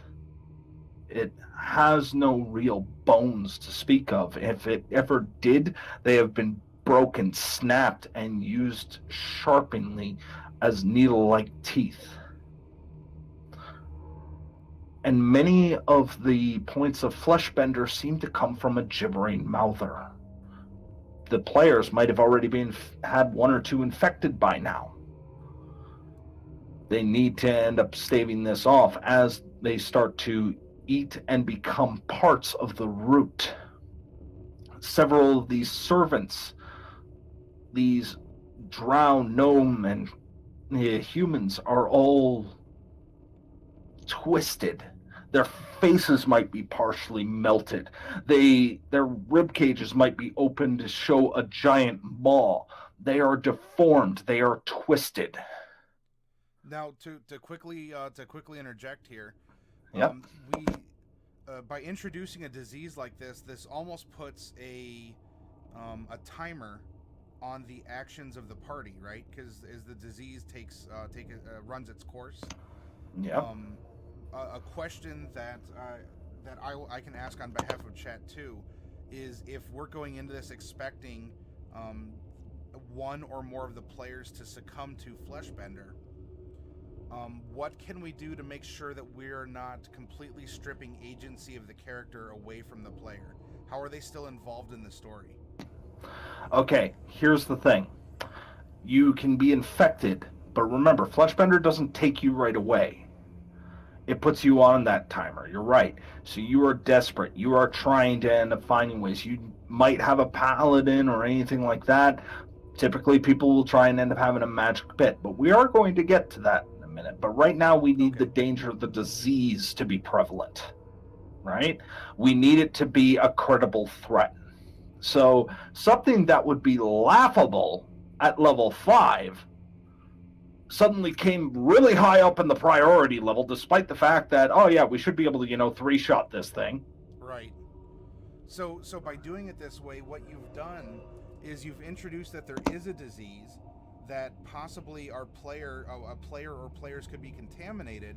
But when you paint this scene, this mental picture for everyone, about these creatures that are down here, they can see the end result, and that is going to then want to enhance their actions or make sure that, oh yeah, we'll just go back up to the surface and sleep 8 hours, we'll restore our spells, then go back down, then go back up and go back down, because they can see what will happen to people on the end of it.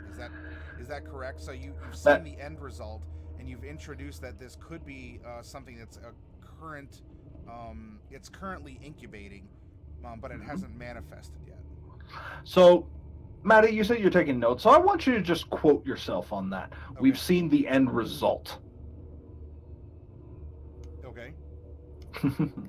Because we're going to go deeper into this. Because you might notice we're touching on some Eldritch themes here, right? Oh, yeah. Where this is almost sounding almost Call of Cthulhu-esque, isn't it? We end up having Harold, whose name now takes on a whole new meaning, because now he will end up spouting that the sleeping Lord has awakened and it is ready to take what is his. There is, actually, I've ended up leaving a note earlier on. Let me just load it up real quick. There is something that'll probably be said if I flesh this out further. Flesh as water, we are his ocean.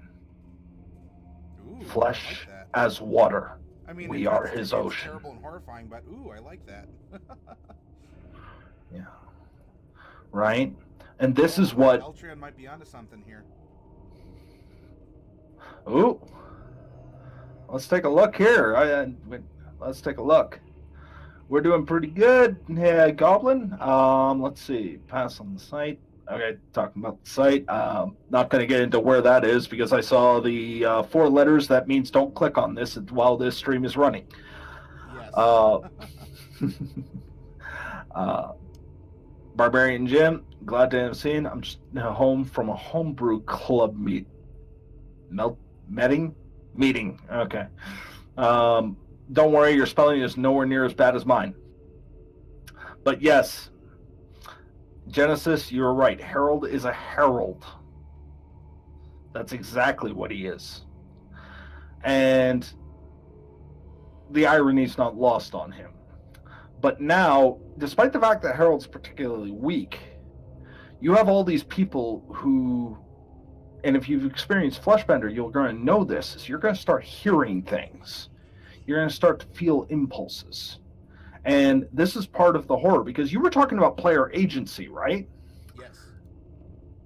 Now, in a typical RPG, you build up more power, more power, more power, more powerful, and eventually you're at this apex, right, where you are almost nigh untouchable. Horror works. 20. I mean, you're tackling Tarrasques, and you know your gods aren't even giving you whispers. They're coming to you and saying, "Hey, can you take care of this for me?" Yeah. Horror works on the inverse. And kind of do this thing for me directly. We're cool. Mm-hmm. We're peers. Yep. Oh, well, if you're peers to a god, well, that's Yeah. And this is the thing. Horror works on the inverse. Right? Because we started with a town. We started with we could talk with everybody. We started with you could take a nap. Yeah. Right? But we've removed that.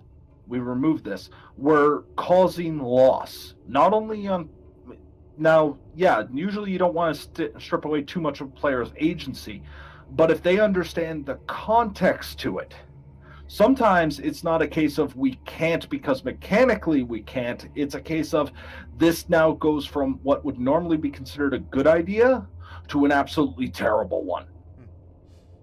Right? So now we're stripping away agency and replacing it with urgency. Yes.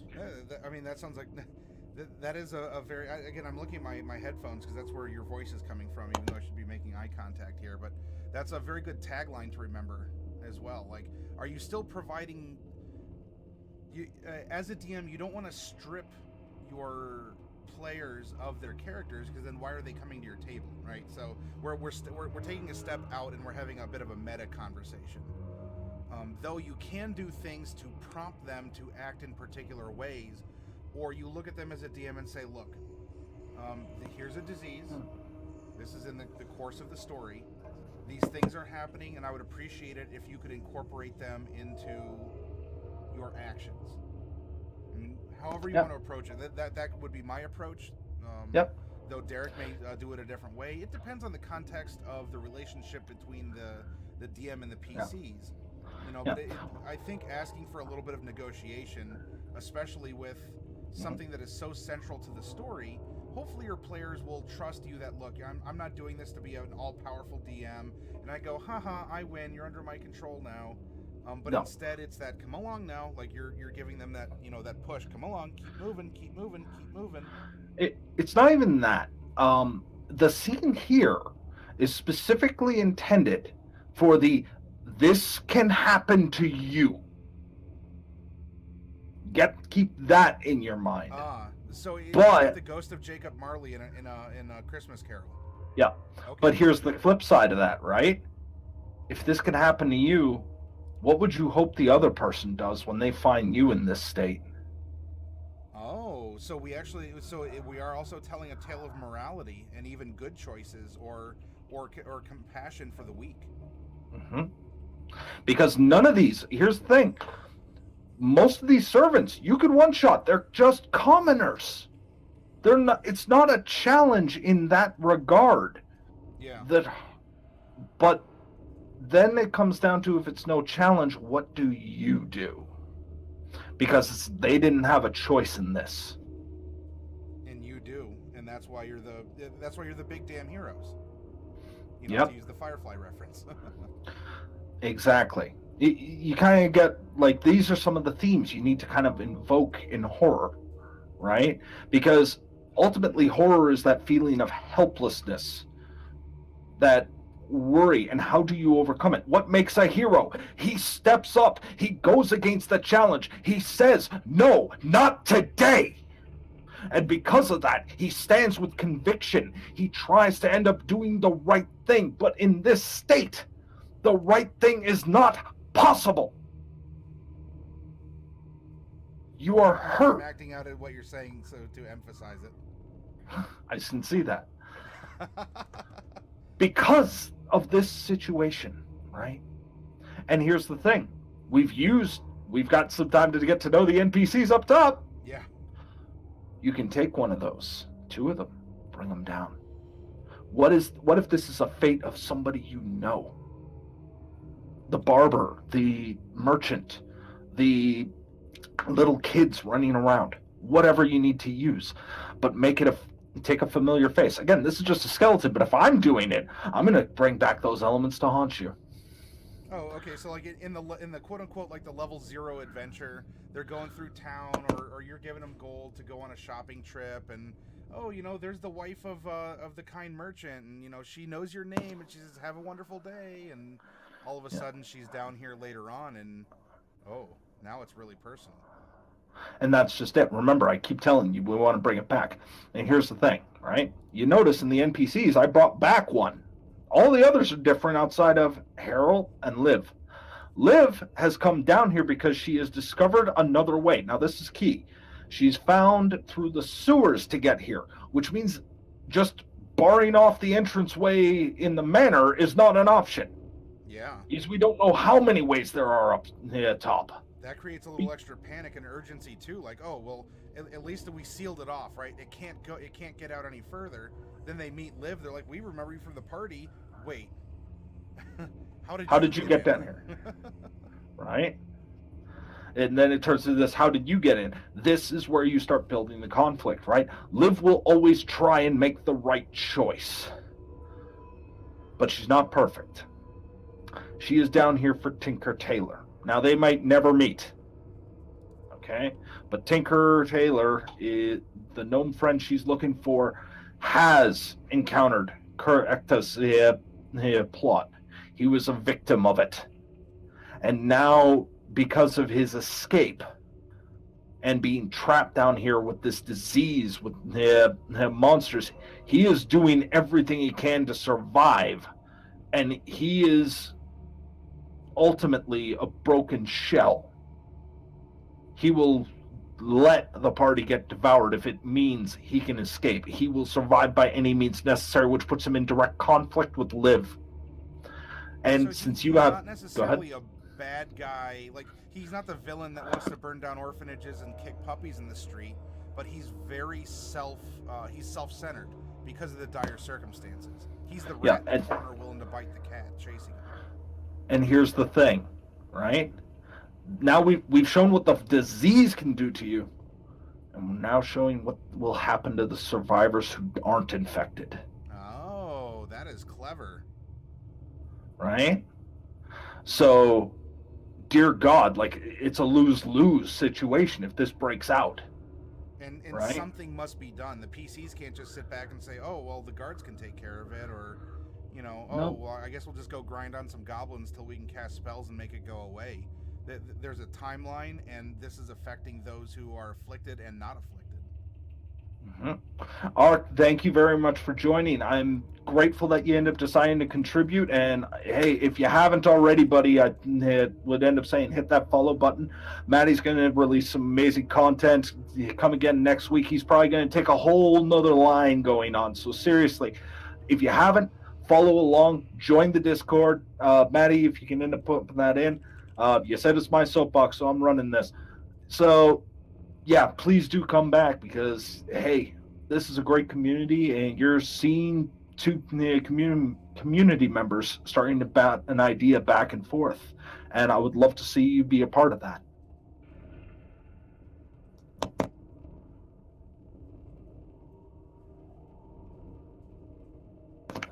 Now I've had a moment to breathe. Yeah.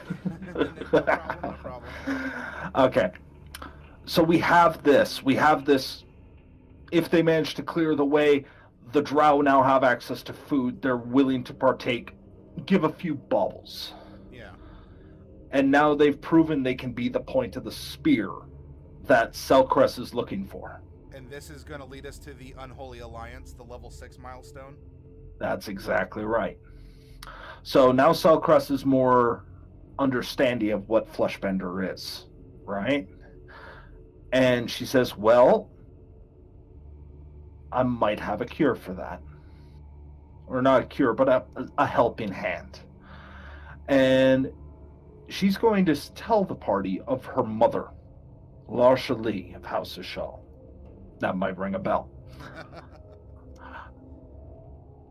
Her mother is corrupted as far as she's concerned, but if they can get into the heart, and this is like probably a 3 or 4 campaign or 3 or 4 adventures campaign unto itself, get to the temple of Lolth. Mother will never leave that temple, and kill her for her weakness. If you do so, I have no doubt that in purging the temple, Lolth will bless you and be able to end up helping you along your way. Keep in mind, this is the equivalent of a 12-year-old telling you, I want you to shoot mommy in the face. Yeah, that's very true. And not batting an eye, right? This goes back to that cold-hearted, are you sure this is the kind of ally you need? How far are you willing to fall? Yeah. Right? Liv might end up saying otherwise, but she knows what Lolth is. She's a paladin. She has ties to this kind of thing. She'll purge it just on the basis of she wants to end up removing it. But she has other concerns. Again, we got Tinker Tailor to be the excuse to say, no, she's not being the DM's PC in this, but she will help. She might help get them to the gates, but once we separate, I have something I need to do.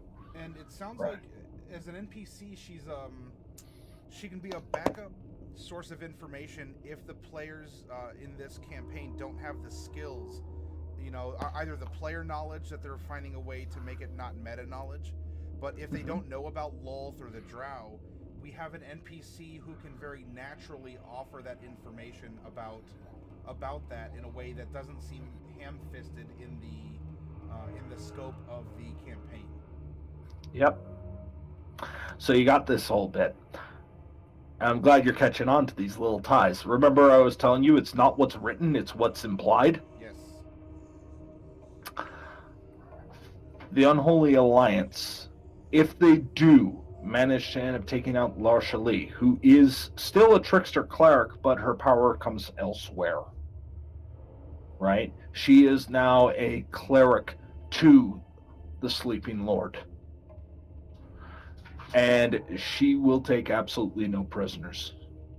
She has torn the insides of the temple and has created a mockery. Where there was once sacred webs, there is now flesh. That is all that matters, is flesh. And she will end up helping to end up bringing this word, this gift, this blessing to the world as it was intended.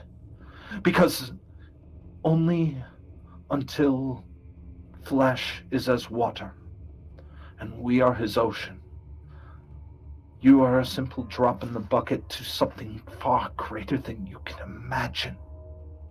Join me, because you don't have a choice one way or the other. Why fight it? Why not be reborn and carry his good word, his gifts? The Tempter. Now, if one little plot arc or a little twist, right? If somebody is infected, she might call them brother or sister. Now, if you know anything about Drow, right, which might be very... Selcrest Mode have demonstrated this several times, that she views males in complete contempt. I mean, everybody else is weak, but if you're male, like, screw you. Right?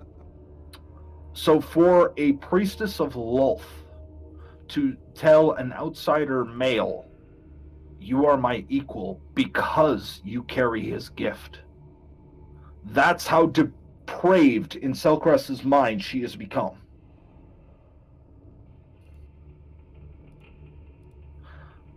Upon her...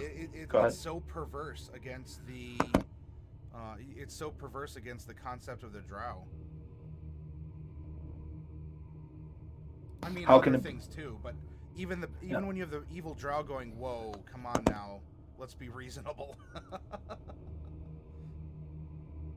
Largely, I love to play, but if what? It, what are you saying?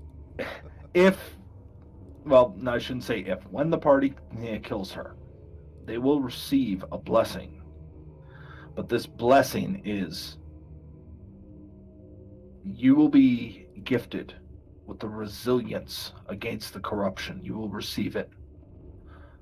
But in turn, you may never again join the light.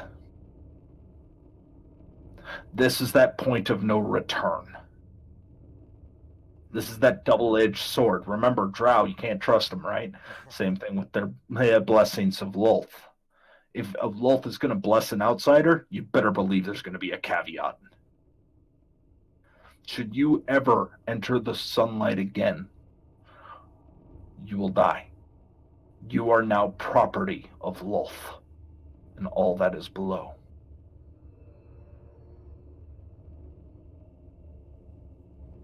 It's quite the devil's bargain, isn't it? Isn't it, though? What are you thinking so far? Is this invoking anything for you? Well, I mean, there's my comments, and of course, like Eltrion, Plunder, our commander might have left. Anyone else out there, even if you're lurking, if you're following along, Dark Wolf, King, King, hey, I know you like good stories out there. Are you enjoying the presentation so far? Are you along for the ride? I will tell you, as in my own comments, what you will find, especially, I want to make sure I'm phrasing this properly. I'll even come back on, because I don't need to scroll much further. It's going to be a good challenge to the PCs, because you have the option to die. I mean, you could throw yourself off a cliff and say, "Oh, I can't handle it anymore." Right? You can throw yourself on your sword. You can give in to the disease, not do anything because you're so, but so far we have two very bad options. Then you're given a way out. Or, it might be phrased as this is the way out. Here's the cure, but by the way, Lolth's gift comes with a price. Oh, did we forget to mention that to you until after you took us up on it? And also, by the way, now that you're here anyway, can you do a couple things for me? Because I'm your new ruler. Welcome to the kingdom. Welcome to the family, son. Yeah. From Resident Evil 7, right? But that doesn't mean that there isn't, as you've been saying, there's unwritten, unsaid things. Could there be another way out if the PCs are savvy enough to pay attention, to come up with creative counter ideas, to pool their mental resources and say, look, there's some super easy ways out. You could just give in, you could give up, or you could perform an action and be cured of one thing, and then it's out of the frying pan and into the fire. But do they have the mental wherewithal or the resolve to possibly walk a straighter and more narrow path and entertain, is there a fourth option? And this is where you find, remember I was telling you, this is what builds heroes, right? Oh, yes. Because it's easy to smite the goblin who's, leading his goblin horde to ransack a village. That's easy. What we're discussing here is how far will you go? And if you don't mind me putting, if you don't mind, I'd like to put up a graphic of the hero's journey. Because whether or not you've been following it, I would like to show how this is all building into something. Is that okay by you? By all means, your stream. It's your barbecue. I'm just eating here. Okay. Here we have the classic hero's journey. While often this is used in literature, I think you can see where we have gone on a journey together. And it, if Evelyn's watching, I think it was brought up, well, hero's journey is better for, solo narratives or one hero. Though, because the situation is it's continually worsening, like there is a flow. This is going to happen regardless of the party's actions. The journey, the wheel turns. The wheel is always turning. But here, look, We started in a comfort zone. Someone wanted something, so they enter an unfamiliar situation. They're adapting to it. And have they got what they wanted? Did they get the proof? Did they discover the source of something? And now it looks like we might be paying a heavy price in some fashion. And, you know, there's different ways that the hero's journey is, is portrayed. But you get the general gist of it. You know, how things act, how things go through Act 1, 2, and 3. And in fact, in some heroes' journeys, we had Larshally be a tempter, you know, kind of a lady in red, you know, as you find in a lot of books or cinema, right? There's always that temptation lady, the lady in red. She comes across as very motherly and nurturing. And look, I will make your pain go away. There's no pain here. Your flesh is all pleasure. It's all one. You can be one with everyone. You know, the old joke about what does the Dalai Lama, you know, want from the sandwich shop? He wants one with everything. One with everything. And so she's the lady in red. You know, she's the tempter. And the game could end there if they say, you know what, that's not a bad idea. If that's the story you wanted to tell, right? If that's the story you wanted to tell, this is one of the reasons why I advocate to players how this story starts, where it goes, and ultimately how it ends is entirely in your hands. Dare to be awesome. Yeah. All right. Well, you know what? I think we've been going for about 2 hours here. What I'd like to do is I'd like to take about a 10-minute break. Sounds good. From last night, I want to warm up, and I'm going to go get some tea. So I think I'm going to make some ramen. Stay tuned. Thank you for continuing to participate and ask questions. Even if I'm AFK, you can do so here. You can join our Discord. And let's see. I have it as 1:16 a.m. my local time. Or, I mean, we could just say 1:15. Why don't we plan on me coming back live again at like 1:25 or so? And sounds good. We'll pick up and we'll finish out the campaign, and then you can show us a microcosm of that in a dungeon that you've designed. Is that okay? Sounds great. Okay, I'm going to put up the short rest, and everyone, hey, let's take 10 because we need breathers. This has been pretty intense.